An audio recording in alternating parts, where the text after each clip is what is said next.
The Metropolitan Police do, they cover it up, okay? They sweep it under the carpet, okay?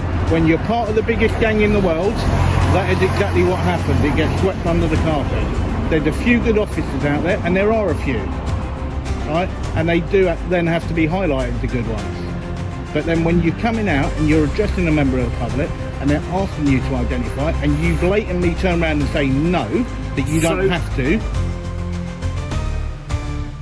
At first, nothing about this looked unusual, just a routine moment outside a police station, calm enough to pass without a second thought. But the second a basic question about identity met resistance, the tone changed, and what should have stayed simple turned into a tense confrontation about power, trust, and accountability. So, how does something this ordinary spiral into a moment charged with anger, suspicion, and a question no officer should ever make the public ask?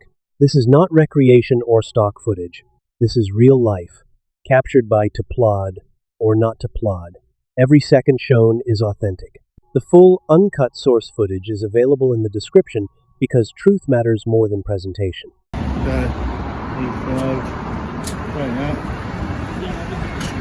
Has a friend already spoken to you? Pardon? Has a colleague already spoken to you? One of your colleagues have come out, yeah. Okay. How long are you going to be here for? That's irrelevant. Okay. First of all, could you identify yourself properly for me, please? No, don't have to. Yes, you do. I mean, don't. Yes, you do. Why? You have three forms of identification Okay. when you address a member of the public. Okay, I've asked you to identify properly. Okay, and ever since Wayne Cousin and what came in even by the actual Commissioner of the Metropolitan Police actually said, regardless, in uniform or not in uniform, you are meant to identify when requested by a member of the public. Okay. So Are you a that's member of the why- public? I am, yes. That's why I'm asking you to identify properly, sir. Alright, well, my name is Constable Hodnett. I shall number 3361. He opens with the simplest request any decent officer should expect. And somehow even that becomes a tug of war. The problem here isn't confusion, it's the instinct to resist accountability until the camera makes resistance awkward. And my warrant card is here. Funny enough, I've just come out of Top Puddle Police Station as well. And are you attached to this station here? Yes. No worries, thank you very much. This is a hobby. Or a job. That's irrelevant. I'm just asking and making Yeah, I know, conversation. and I'm just saying it is irrelevant. Why is it irrelevant? Because that's something I don't have to disclose. I'm just asking if it's Yeah, I know. irrelevant. And I'm just saying to you that's something that I don't have to disclose. So it is a hobby then? I did You not don't get say any that. payment for this? I did not say that. That's what you assume. Well, what you assume and what actually is are two different things. But it is a hobby. No, that's what you're saying. But you're not saying it's not. Wayne Couzens hangs over this exchange without needing to be shouted. Public trust was already damaged, and still identification is treated like a favor. He's talking about safety, and the answer he gets is reluctance. Police officers, Yep. therefore I'd probably safely say that you're either filming for commercial purpose, And is there or this is a hobby. and is there anything wrong with that? I'm just curious about well, if it's for commercial purpose, I'd like to see a press back, please. Okay, it's irrelevant. But if it's for a commercial purpose, I need to see a press I didn't say it was. back. So it's a hobby then? I didn't say it was. Well, it's going to be one of either, isn't it? I don't have to What disclose do you get any your of my kicks off from I don't have to police officers? disclose any of my personal information. My personal information is my personal information. All right. So what I do. I haven't asked anything personal. Yeah, no, I'm just. but, no, you have. Okay, you're trying to pry into what I'm actually doing. Why? You're auditing. Are you an officer? No. Notice how quickly the questions turn personal once the officer can't control the camera. He wants motive, purpose, maybe profit, anything that puts the filmer back in a box. Privacy matters to police right up until the public asks for the same thing. It's obvious you got nothing else to do. And that says it all. Is it all about what, sorry? Exactly what I said. It says it all. About what? That though? you've got nothing else to do. My colleague's put a report on, so I can't do anything without him. Your colleague put a report on. Okay. Nothing about you, unfortunately. Yeah. Nothing about me. Well, then there's no report then. So then that means then I can actually go in and actually ask for the CAD number and why you actually came out then, if there's a report that's come In the in. card number? Yes, please. Control 228. And if you could actually write on a bit of paper for me, that'd be great. Thank you. Gentleman filming outside the back gate at Top Puddle. Is there a This is where the conversation gets sharper. He stops debating in theory and asks for a record. That's what real accountability sounds like. Not outrage, not performance, just something that can be logged and answered for later. Came out yesterday. If you look back exactly 30 years to yesterday, okay, and you look at all the police commissioners right the way back past the Paul Condom and all the rest of it, okay, they all go in, say that they're going to get rid of all of the corrupt officers, all the racism, everything. But yet, well, it is now compared to what it was 30 years ago to what it is now.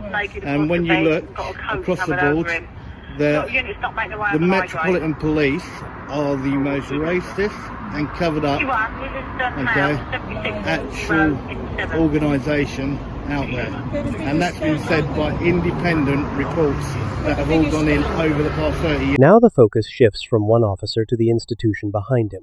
That changes the weight of the moment. It's no longer just an awkward encounter outside a station, it becomes a reminder of the reputation the uniform already carries. He did. No, he didn't. Yes, he did. Okay, he flashed his warrant card and everything else, and look what happened to her. Okay, yes, he was. Okay, and which, if you then look at that, okay, he was reported a couple of years prior, okay, for sexual assaults and everything else. But no, what does the Metropolitan Police do? They cover it up. Okay, they sweep it under the carpet. Okay, when you're part of the biggest gang in the world, that is exactly what happens. It gets swept under the carpet. There's a few good officers out there, and there are a few, right? And they do then have to be highlighted, the good ones. But then when you're coming out and you're addressing a member of the public and they're asking you to identify, and you blatantly turn around and say no, that you don't have to, okay, then there's an issue. Okay, when I'm asking... Calling them a gang is harsh, but that's not really the point. The point is impunity. The feeling that the system protects itself first, explains itself second, and only speaks plainly when somebody outside the system forces it to. You to identify fully as an officer. Okay, you have 3 forms of identification which you should be given to members of the public. Okay. And remind me what those 3 forms are. Okay, number 1, okay, is your actual warrant card. Okay, number 2 is your shoulder number. Yeah. Number 3 is the station you're stationed with. Okay. So why did you ask my surname? I didn't ask your surname. You pointed to your own surname, not me. So it makes no difference.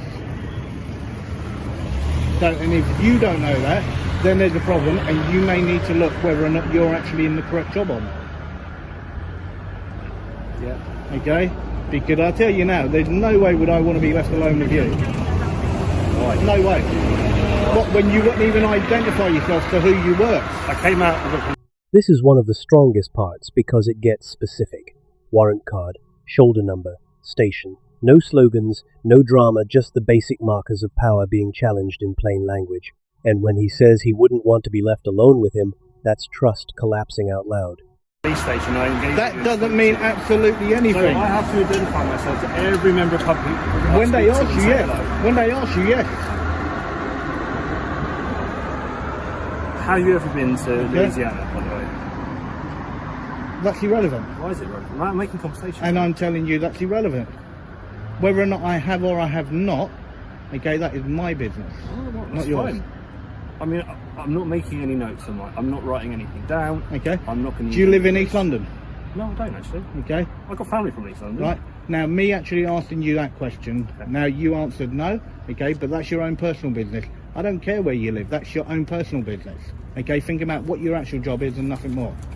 Once the serious issue has been dodged, the personal questions don't feel friendly anymore. They feel tactical. A softer way of prying after the harder line already failed, and he gives that energy right back to them. There we go. Okay. So there's time, and even when the public do actually ask for them, and every member of the public is entitled to actually ask for an inspector or sergeant, okay, when dealing with an actual issue, and everyone is entitled to actually ask for it. What issue are we dealing with today then? No, I didn't say that there was an issue. You asked me if you wanted to get another officer. I said if a sergeant or an inspector was available, then fair enough. And then I'm asking what issue are we dealing with I didn't today? say there was an issue. No, but I'm asking you, if you're filming today, there must be a reason why you're here, isn't it? Well, it's irrelevant. Or is it on your list? Are you just going around London and it's irrelevant. tomorrow will be Forest Hill? It's irrelevant to what I'm doing and where I'm going. You know that all these vehicles are available via free movement operation request, you know? Oh yeah, I know they are. Asking for a sergeant is the point where this stops feeling like a casual exchange. If the first answer isn't good enough, bring someone who can do better. But even then, the same irrelevant question keeps coming back. Been to Yorkshire? Because I used to work up there as well, so I was wondering if you've been up there to go to the police station up there. So you've gone from Yorkshire to the biggest corrupt police force in the country. If that's what you want to assume, yes, No, I have. that's fact. Is it fact? Yes, it is. Why is it fact? Okay. Look at all the reports, and even with what came out yesterday. Do you want to know where the best part of this is then? If you're going to go down that route, is I went from South Yorkshire. So read into that what you will. Yeah, well, let's not talk about Yorkshire police, okay, and the whole situation with Yorkshire police. Okay. Well, which Yorkshire police? Because there is Okay. 3. There's something almost absurd here. The officer reaches for regional banter, and the filmer drags it straight back to institutional corruption. One side wants to lighten the mood. The other refuses to let the uniform step away from what it represents. I'm minding my own business. So you start a conversation when you go West Yorkshire and you just stop. Yeah, and as I said, I'm not going to answer about Yorkshire. Why not? I don't need to.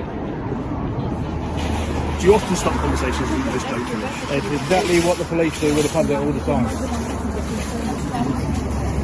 And I only had a colleague of yours out here just before you.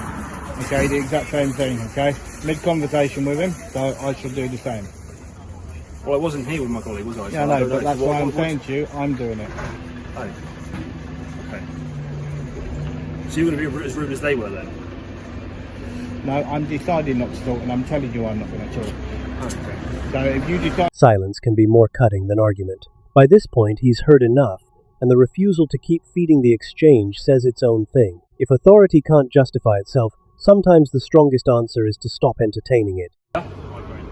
Snapchat, whatever. It's lovely to meet you all. My name's PC Hodnett. I am based at Islington. If you ever want to come and talk to me, come and knock. I'm there 6 days out of 10. Thank you, sir. It's lovely to meet you. Have a lovely afternoon. That's what you call sarcasm, okay? Sorry?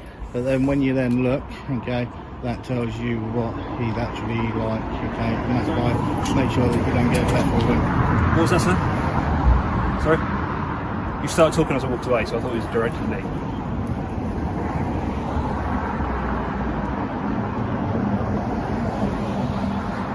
Yes, no, maybe.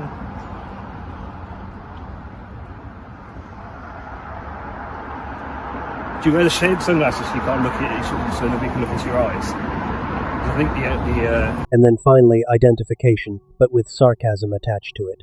That's the late-stage truth of this encounter. The officer can still speak with authority, but he can't really win the point anymore, so tone becomes the last shield left.